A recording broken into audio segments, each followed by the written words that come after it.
My name is Angela Davis, and I'm grateful to have been offered the opportunity to participate along with many others in this collective display of solidarity with the Palestinian people in Gaza, who have experienced more suffering than any human beings deserve. According to the Palestinian Ministry of Health, over 20,000 people have been killed since October 7, including 1 out of every 120 children in Gaza.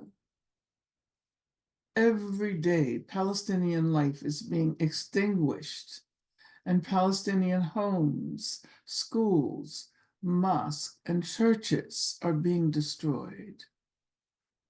Palestinian society in Gaza is the designated target of bombs more destructive than most of us have ever witnessed.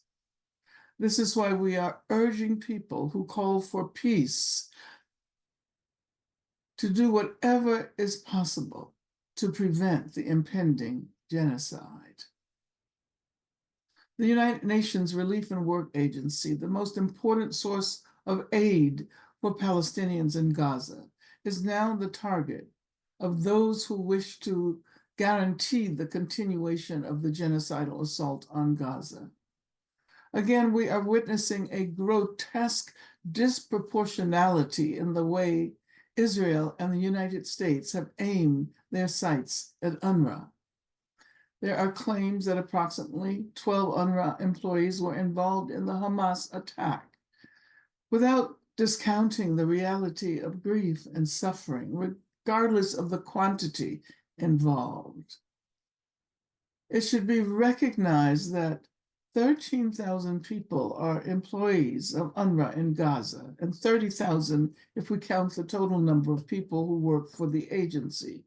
The call to halt donations to UNRWA is tantamount to a call to accelerate the move toward genocide in Gaza.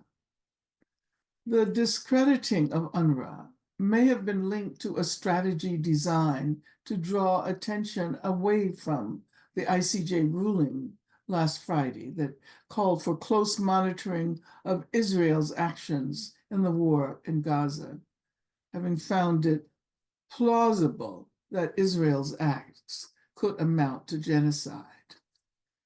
A group of almost 20 special rapporteurs, including on human rights in Palestine and on internally displaced people, on women and girls, and on a broad range of subjects, issued a statement yesterday on January 31st, indicating that they interpret the court's findings as dismissing Israel's justification of its actions as self-defense in compliance with international humanitarian law.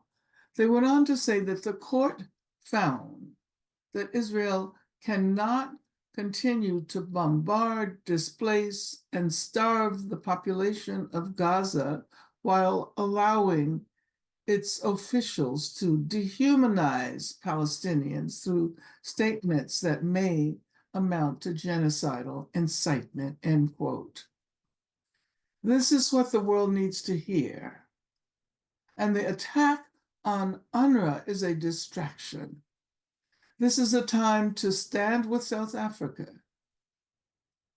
And this is a time to thank the special rapporteurs for speaking the truth as we welcome the rising numbers of people around the world who have vowed to stand with Palestine, to call for an immediate ceasefire and for a path towards justice for Palestine, for the region, and for the world.